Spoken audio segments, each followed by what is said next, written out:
11 minutes after 7. What time is it? 11 minutes after 7. She's back.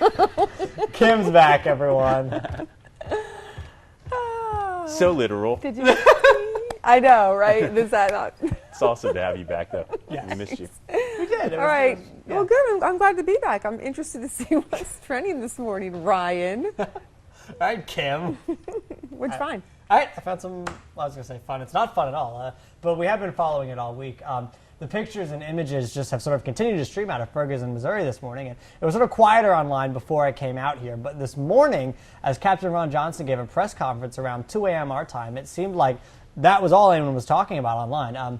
Now, his press conference was interesting. He defended the actions of officers overnight who responded to a protest that only turned violent towards the end. Now, Captain Johnson said he has no problem with people assembling, but he does ask that they do so during daylight hours because, according to him, the assemblies at night have often been the ones that have turned violent. Now, he also, you can see on the table there, he presented a pair of guns as well as a Molotov cocktail to media who have been reporting over the past few days that police have said Molotov cocktails have been thrown, but this is the first time that they have actually come out with a physical one because that was sort of a point of contention, I know, online was police were reporting that they were being thrown, but no one was producing one.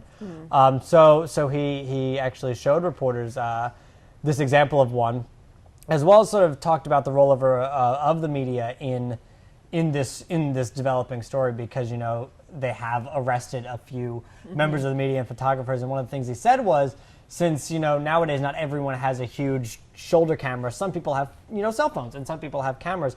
And when they're trying to shut down a violent situation, they don't know who is who. Oh, good point, You know, unless you have a big hat on that says press on the side. There's no way of knowing who's a news some of them will wear credentials around their neck, Exactly. which that's probably a pretty good idea, too. Yeah. Especially in a situation like this. You know, and even those, I remember from days covering high school football, even those, they're not, I mean, it's something that your organization makes. There's no uniform press. It's not like a driver's license where you know it's official. Right. Because I've walked into football games where I've shown my, and they're like, well, you could have made that.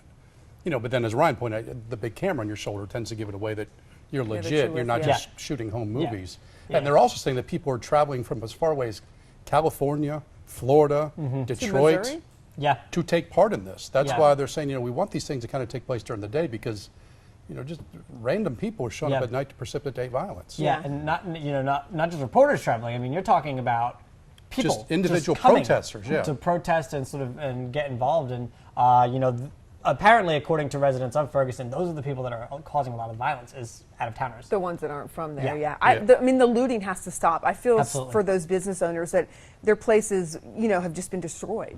And that's the worst part business about is destroyed. that. Kids are not going to school. They're going to make all these That's what these kills schools. me. I mean, police got to be good police. Citizens have to be good citizens. And that's where it has to meet at the end. And because the kids aren't going to school. And those businesses, like you said, a lot of them aren't coming back either. No, and that's bad because that's permanent. And reading the Washington Post today, because one of their reporters has been embedded there, that they're saying now that the people that are silently protesting are almost turning on the people who become violent. You know, this is not what we, the residents, want. Right. We want to protest in a calm and quiet voice, and here you come in and you're ruining our neighborhood. So now you see that peaceful demonstration trying to push, you know, what's turning ugly out. It's again, what are we now? 11 days 11, in? I think. Yeah.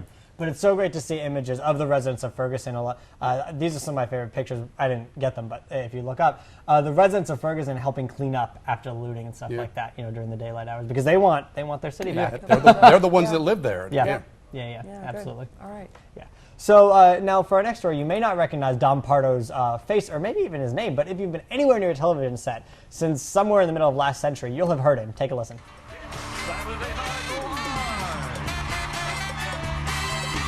That, of course, is Don Pardo announcing the cast of SNL, a job he's done since the show premiered in 1975. Well, unfortunately, Don passed away on Monday night at the age of 96.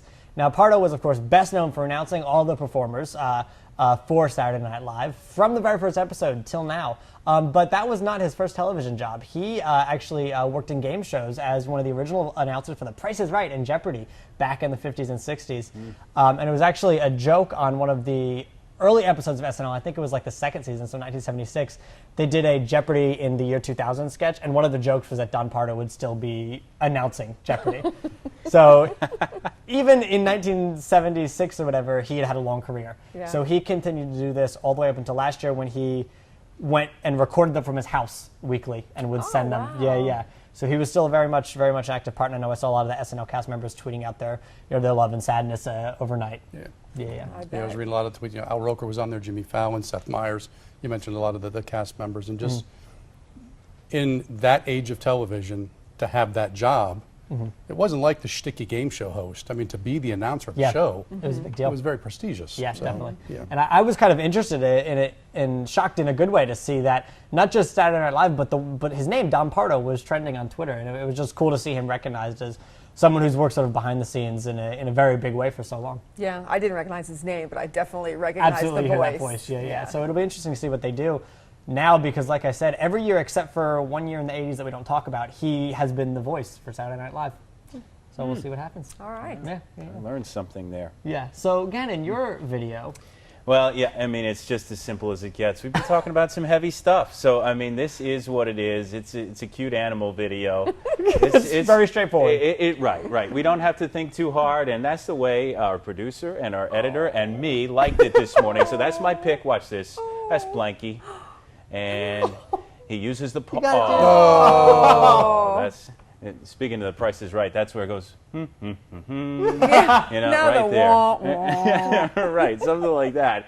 And he said, are you going to help me out? Look at that Or are face. you just going to film me? Now, this video has close to 1 million views. And again, it's not going to make you think unless you want to treat it like a metaphor for goal setting or something like that. But there's a lot of... I know. There's a lot of likes. There's a lot of dislikes. Probably people will feel sorry for Dory Blanky. on us? She did. Did I? Yeah. Just keep swimming. I said that to myself swimming over a tree in a lake this weekend. Just keep trying. So we can add that to the list of Just movies you've keep seen. trying. Yes.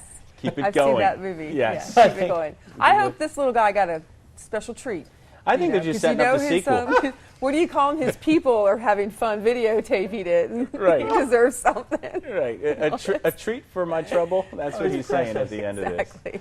Oh, there you Exactly. go. He got so close, too. Oh, dude. We actually don't know if he ever gets the ball because I don't know how long this one was. It's going to be one of the It's great about a It minute. seems to repeat itself, so It's one we're of the not great sure. mysteries of the 21st century. I just think they're setting up for a sequel.